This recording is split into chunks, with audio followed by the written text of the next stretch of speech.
Cuán firme cimiento se ha dado a la fe. A través de la Biblia, un análisis de la Biblia libro por libro que le ayudará a crecer espiritualmente. Estos estudios fueron diseñados por el Dr. J. Vernon McGee. Acompáñenos en este fascinante recorrido a través de la Biblia. La palabra de Dios. Estamos en A través de la Biblia. Nos disponemos ahora a estudiar la palabra del Señor. Oremos. Padre eterno, gracias porque podemos estudiar tu palabra y podemos aprender el consejo bíblico hoy. Usa a este tiempo y usa al maestro. Te lo pedimos en el nombre de tu amado Hijo Jesucristo. Amén. Con nosotros, nuestro maestro Samuel Montoya y el estudio de hoy. En el día de hoy, amigo oyente, nos encontramos en el maravilloso capítulo 61 del libro de Isaías. En nuestro programa anterior pudimos observar uno de los mejores ejemplos de la interpretación de las Escrituras para nosotros. En realidad, aún nos da la interpretación propia de nuestro Señor Jesucristo en cuanto al Antiguo Testamento. Él tomó un pasaje del libro de Isaías cuando se encontraba en la ciudad de Nazaret. Él había ido a la sinagoga y leyó un pasaje del libro de Isaías, el cual se encuentra aquí en el capítulo 61. Él no leyó mucho, pero sí leyó que el Espíritu de Jehová iba a reposar sobre uno, y que él había sido ungido para predicar las buenas nuevas a los humildes o a los abatidos, a vendar a los quebrantados de corazón, a publicar la libertad a los cautivos, es decir, a aquellos oprimidos por el pecado, y a los presos, apertura de la cárcel. Y ese nuevamente es el ministerio del Señor Jesucristo. Por su redención, Él puede tomar a un drogadicto en el día de hoy y librarle de esa terrible cárcel de la droga en la cual se encuentra. Nosotros recibimos literalmente cientos de cartas de personas que nos dicen que escuchan la palabra de Dios y creen en ella y se vuelven a Cristo y Él los libera. Ellos creen en el poder de la palabra de Dios. Ahora, en ese pasaje, Él también leyó en la primera parte del versículo 2, a proclamar el año de la buena voluntad de Jehová. Cuando el Señor Jesucristo llegó a este punto en su lectura en el libro de Isaías, Él cerró el libro y lo entregó nuevamente al ministro, y luego Él se sentó. Los ojos de aquellos que estaban en la sinagoga estaban puestos en Él, y luego Él hizo una declaración para iluminarlos, para aclarar lo que estaba haciendo, y Él comenzó diciéndoles, en este día se ha cumplido esta escritura en vuestros oídos. Eso lo leímos en nuestro programa anterior, allá en el capítulo 4 del Evangelio según San Lucas, versículos 16 al 21. Al observar este capítulo 61 de Isaías, podemos darnos cuenta que él interrumpió su lectura antes de finalizar esa frase, porque eso de proclamar el año de la buena voluntad de Jehová es solo el comienzo de esa frase. Porque luego sigue diciendo, y el día de venganza del Dios nuestro, a consolar a todos los enlutados. Ahora, ¿por qué interrumpió su lectura allí el Señor? Bueno, porque aquí en este pasaje de las Escrituras tenemos la primera y la segunda venida del Señor Jesucristo. Y eso es exactamente lo que el apóstol Pedro dijo allá en su primera epístola, capítulo 1, versículos 10 y 11. Él dijo, los profetas que profetizaron de la gracia destinada a vosotros inquirieron y diligentemente indagaron acerca de esta salvación, escudriñando qué persona y qué tiempo indicaba el Espíritu de Cristo que estaba en ellos, el cual anunciaba de antemano los sufrimientos de Cristo y las glorias que vendrían tras ellos. Pedro está diciendo que los profetas hablaron de los sufrimientos de Cristo y también de la gloria de Cristo. Eso lo tenemos en Isaías. Tenemos eso en la primera sección y en la segunda sección. Pero amigo oyente, aquí lo tenemos todo en un versículo. ¿Cómo es que podemos hacer esa diferencia? Bien, el Señor Jesucristo lo hizo aquí por nosotros, y entonces no tenemos ningún problema aquí. Pero necesitamos reconocer que los profetas observaban esto como si la primera venida y la segunda venida de Cristo fueran una sola cosa, ya que ellos lo veían todo junto. Ellos en realidad no podían separar o hacer una diferencia entre estas dos cosas. Quizá podemos ilustrar esto con una sencilla referencia a las montañas. Cuando uno observa las montañas a la distancia, parece que fueran solo una sola masa. Pero cuando uno se acerca más a la montaña, puede comenzar a distinguir que hay diferentes picos y que uno puede pasar en medio de ellos. ya no son una sola cosa, sino que uno puede notar que son dos o más cosas. Al acercarnos a la montaña, podemos ver que son muchos los kilómetros que separan a un pico del otro. Pero uno tiene que estar en la montaña para poder notar la diferencia. Podríamos decir entonces que el profeta Isaías está observando esto que ocurriría en el futuro. Él vio la primera venida de Cristo, él vio la segunda venida de Cristo también, y aparentemente el profeta Isaías estaba aquí un poquito confuso. En una sola frase, él indica que el Señor Jesucristo va a vendar a los quebrantados de corazón, a abrir las cárceles, y en el mismo tiempo, él va a anunciar el día de venganza de nuestro Dios. Ahora, ¿cómo puede todo ser cierto? Bueno, uno tiene que pararse donde estamos nosotros hoy. Nosotros nos encontramos en el valle entre la primera y la segunda venida. Podemos mirar hacia atrás a la primera venida. Él vino a cumplir eso. Y el Señor Jesucristo leyó esto en aquel día cuando estuvo aquí en la tierra. Él vino para morir en la cruz como nuestro Redentor, como dijimos en Isaías capítulo 53, los pecados del mundo. Donde nos encontramos nosotros, en un lugar entre las dos montañas o los picos de la montaña, podemos contemplar la segunda venida de Cristo, y aquellos de nosotros que nos encontramos en la iglesia, sabemos que Él se llevará a la iglesia primero. Porque el Señor Jesucristo dijo, yo voy a preparar un lugar para ustedes y los voy a llevar a sacar de aquí de este mundo. Ahora Él va a regresar a esta tierra para establecer su reino aquí. Cuando Él haga esto, entonces Él vendrá con la venganza. Vamos a poder ver esto en el capítulo siguiente más adelante. Allí le vemos pisando al lagar, es decir, la ira de Dios. Amigo oyente, ese no es un cuadro muy lindo. Y Dios nunca dijo que sería algo lindo, algo hermoso. Pero Él va a aplastar la rebelión que tiene lugar en esta tierra. Este pequeño mundo nuestro todavía está bajo su control. El Señor Jesucristo es el que controla todo esto. Él es el Rey y Él vendrá algún día para aplastar la rebelión, y ese es el día de la venganza. Pero inmediatamente después de eso se nos dice que Él va a consolar a aquellos que son los enlutados. Aquellos que están en este día en el mundo y que están enlutados a causa de su pecado, que tienen la esperanza en su corazón de un día mejor y que andan en obediencia al Señor. Y luego Él viene a establecer su reino. Luego, cuando salimos de este versículo y entramos al versículo 3, podemos apreciar que Él no solo consuela a todos los enlutados, sino que viene, según el versículo 3, a ordenar que a los afligidos de Sión se les dé gloria en lugar de ceniza, óleo de gozo en lugar de luto, manto de alegría en lugar del espíritu angustiado, y serán llamados árboles de justicia, plantío de Jehová, para gloria suya. Esto es algo particular de la nación de Israel. Si usted va a estar de luto en Sión, tiene que salir de la ciudad en la cual se encuentra. Quizá uno lo pueda hacer en la ciudad donde se encuentra, donde por supuesto hay muchas cosas que entristecen.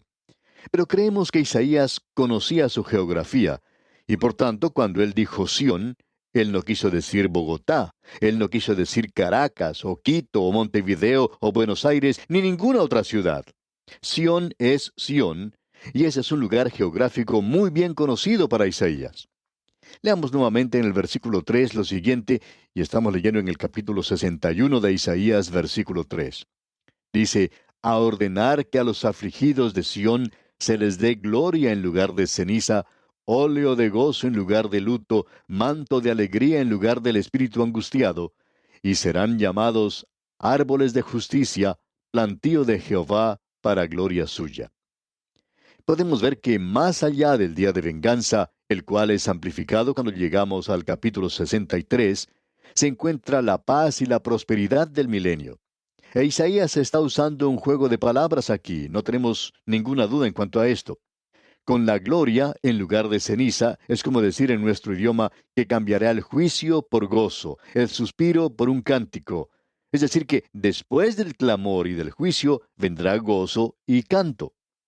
Y luego en el versículo 4 leemos, reedificarán las ruinas antiguas, y levantarán los asolamientos primeros, y restaurarán las ciudades arruinadas, los escombros de muchas generaciones.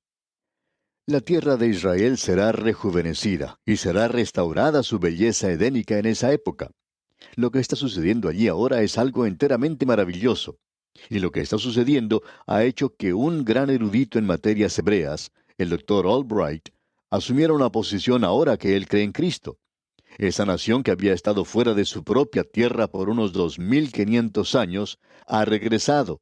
Él llegó a ser creyente por eso.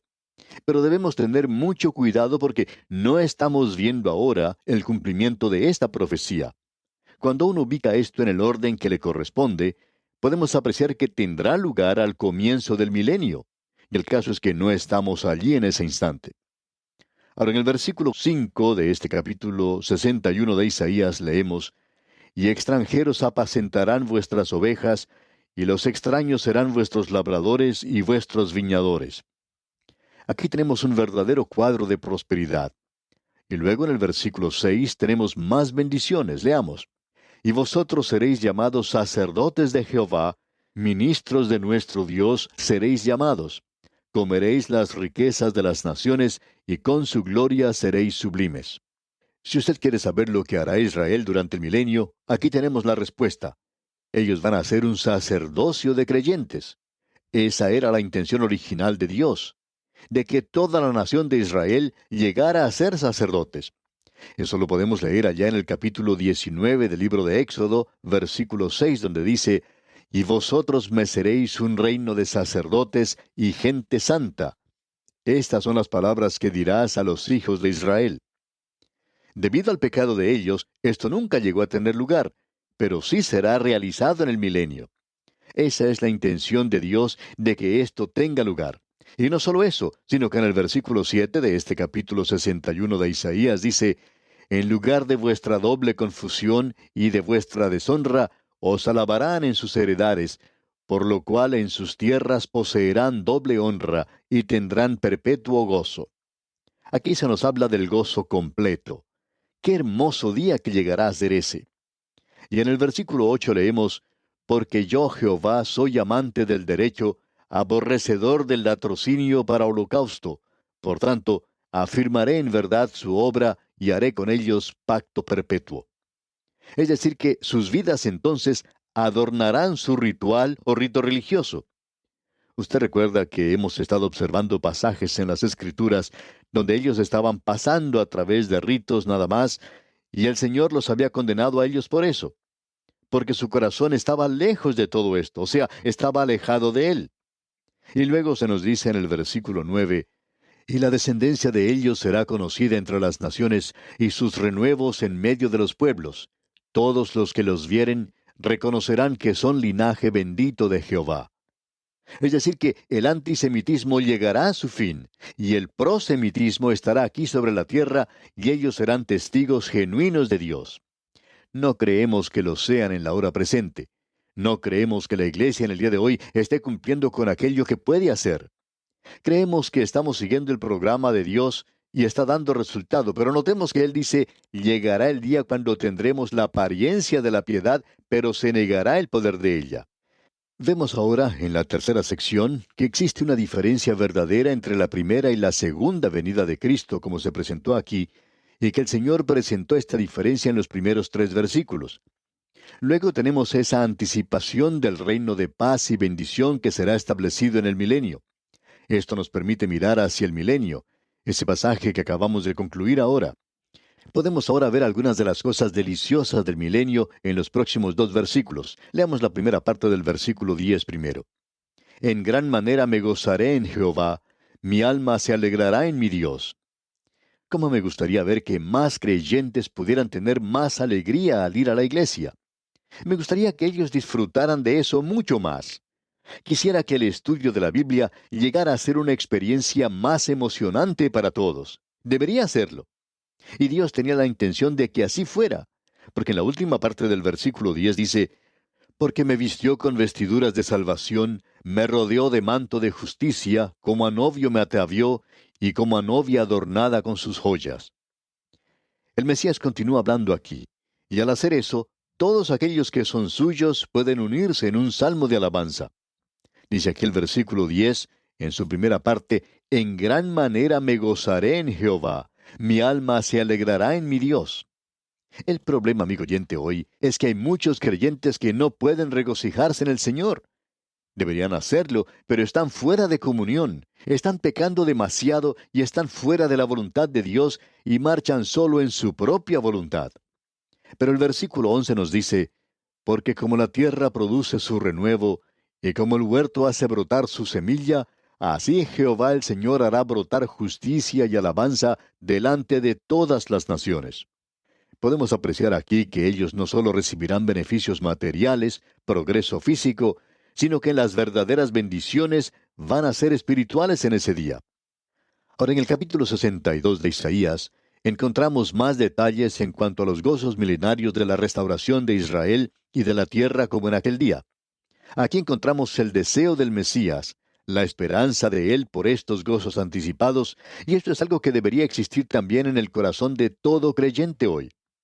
Existe cierto peligro para nosotros hoy como creyentes, que estamos esperando nada más por la venida del Señor Jesucristo para sacarnos de este mundo.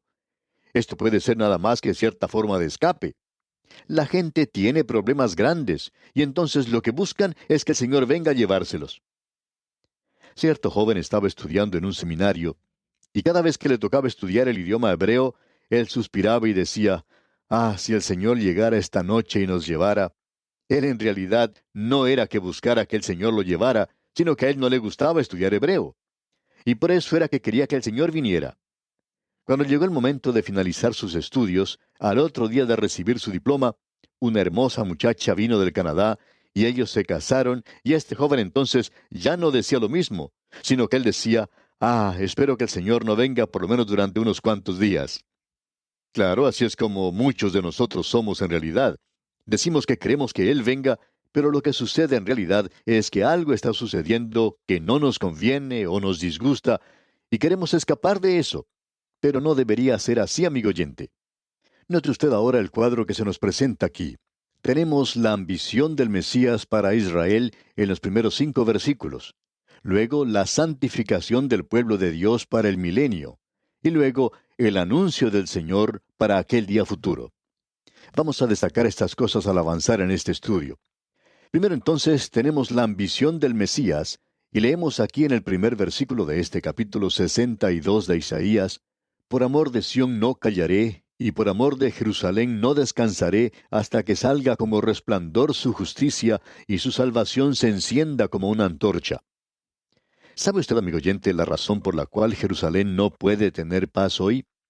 Es porque alguien está sentado a la diestra de Dios y quiere gobernar en esa ciudad con justicia y casi no puede esperar. Quizá no deberíamos utilizar esa palabra cuando hablamos de la deidad, pero es que Él tiene esa ambición. Él quiere la justicia en esa ciudad. Y usted la puede llamar la ciudad santa si quiere, pero no es nada de eso hoy. Llegará a hacerlo algún día, sí. El celo de Jehová de los ejércitos hará eso, pero el hombre no llegará a ser rey.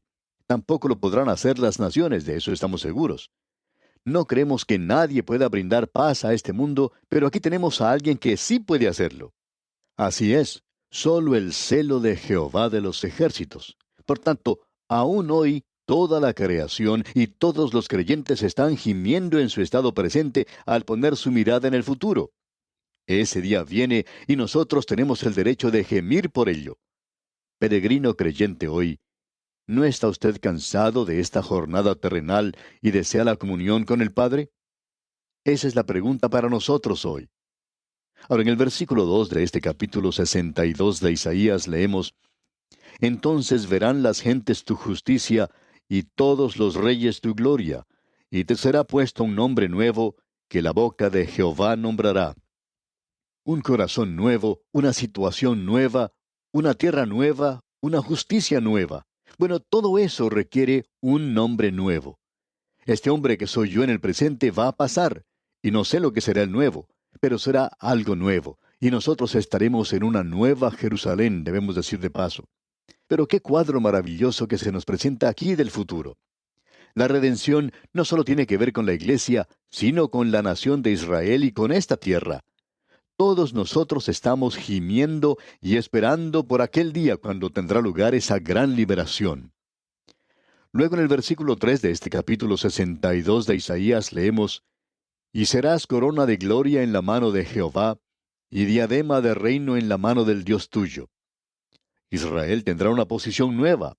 Y en el versículo 4 declara, Nunca más te llamarán desamparada, ni tu tierra se dirá más desolada, sino que serás llamada Hefzibá, y tu tierra, Beula, porque el amor de Jehová estará en ti, y tu tierra será desposada.